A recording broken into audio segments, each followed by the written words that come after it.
Hello guys, so welcome back po ulit sa ating channel, Stock Play. At ngayon po ay muli po tayo mag-update sa mga top trending stocks. And of course, don't forget to subscribe sa ating channel, Stock Play, and pakipress na rin yung notification bell para palagi po kayo ma-update sa mga bagong videos na i-upload natin. And announcement lang po. So bukas ay postpone po ang aming lakad. Ayan, kaya makakapag-upload pa rin tayo bukas guys. Ayan.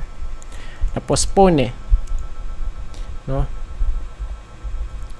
Ayan, kaya tuloy tayo bukas, meron tayo upload.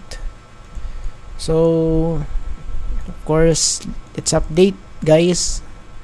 Sa pagkakataong ito, yung Converge ay solid yung candlestick niya ngayon sa weekly.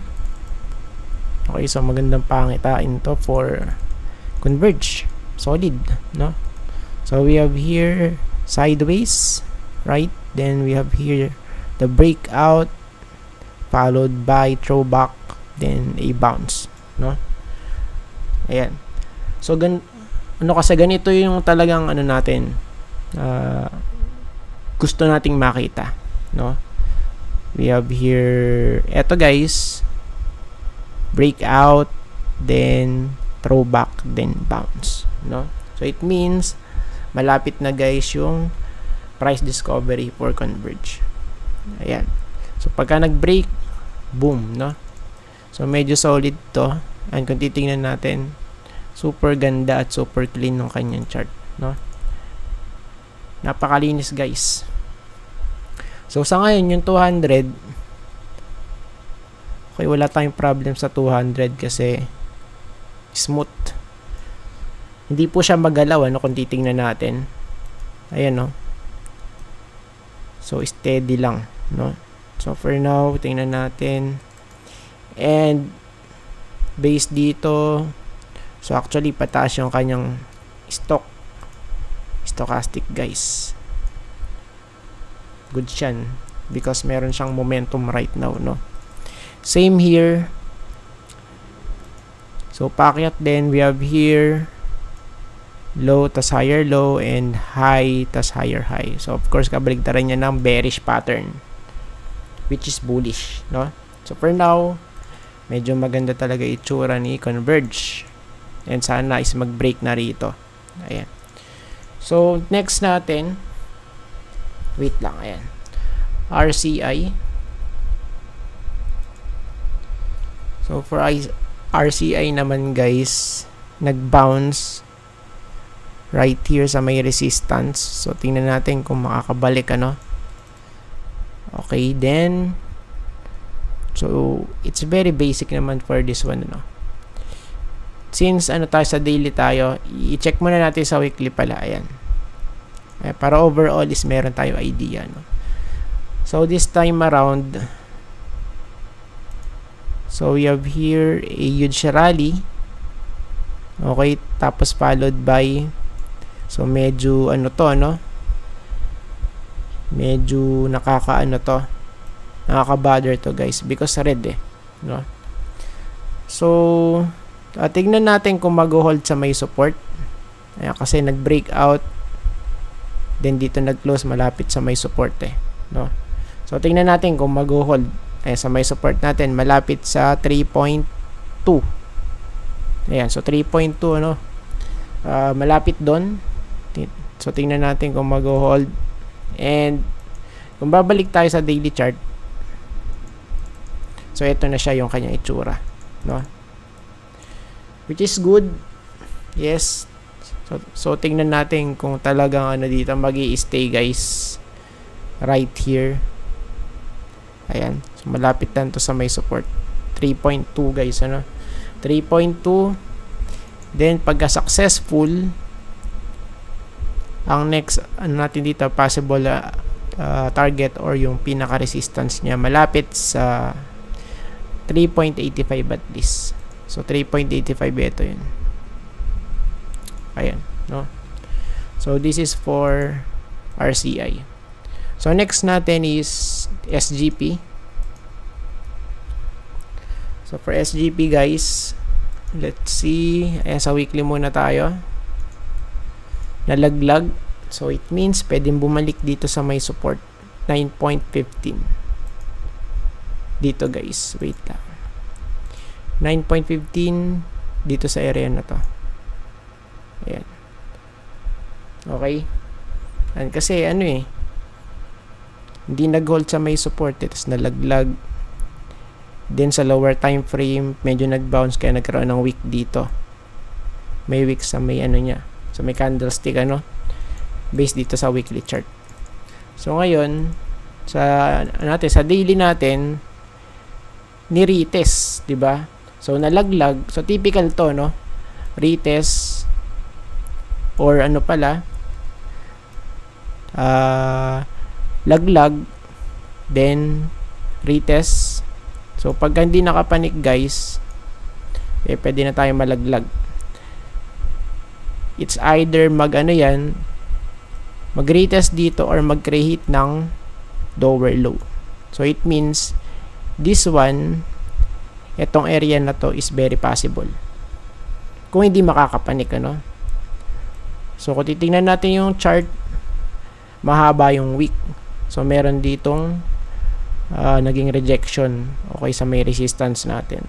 Ayan, pero di pa naman yan tapos at meron pang bukas, no. So let's see for this one, KSGP. So next natin, Keeper. For Keeper, let's check first sa weekly. So for this one naman, we want of course yung breakout dito. Ayan, kasi still considered tong resistance, no. So it's very, kumbaga, kung titingnan natin, super smooth. O diba? Super smooth nung kanyang itsura eh. Cup and handle pattern. Ayan. Pero tingnan pa rin natin to, no. So kung magrarally to, pwede hanggang dito sa all time ano niya, high. Malapit sa 1.84 or sa 1.85 ano. Ayan. Then sa daily, so since nasa taas na to ng 200, ayan, kaya safe na to na masasabi, no. So just in case nabuhusan, of course pwedeng bumalik to saan. So pwede rito, ayan, sa 1.7. Short term to dito guys, somewhere here, ayan, sa 1.7 guys, okay. And yung ano natin dito, second, eto, sa 1.63. Okay. So just in case na hindi siya hindi magrarally sa 1.85. Kasi ito na lang yung pinaka hinihintay natin, yung talagang breakout for this one. Okay, so tingnan natin. Let's see guys, no. Ayan, then since hindi pa naman kasi overbought to, kaya may chance talaga eh. Ayan, no. And actually, kung titingnan natin yung kanyang RSI, para siyang inverse head and shoulder pattern. So we have here the left shoulder, we have here the head and the right shoulder guys. At ito yung kanyang neckline. Ayan. Kaya possible, no? Same here, bullish crossover. Tapos hindi pa overbought. And kaya may chance, na talagang pitikin to. Ayan. Pero since nasa resistance, kaya hindi po natin inaalis yung chance na pwedeng bumalik sa may support. Ayan, sa 1.7. So next natin, Monde. Okay, sa weekly, okay, pag-check natin to, balik dun sa may support. Okay, pero na siya, nalaglag na, at nag-bounce lang sa sa 36, 9.4 kung magra-round off tayo. And of course, for overall, so pwede kasing mangyari dito, cup and handle.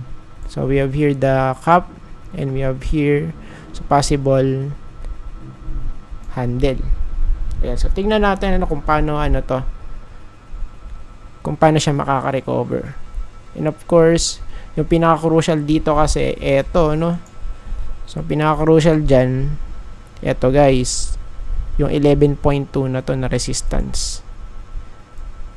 Etong area na to. So yan po yung pinaka-tinik for Mond or Monde, no? And sa daily chart, check natin. We have here, ayun, no? Quick bounce, no?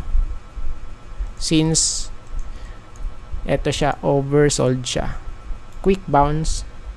And pagka ganito mga quick bounce, okay, ayan, so quick bounce, so typical sa mga ganyan, hindi na sustain of course. And kaya tingnan natin, since to, resistance to sa 9.9 na yan diba? So we have here nalaglag, nag-bounce, tapos nag-retest dito, and tingnan natin kung makakabalik.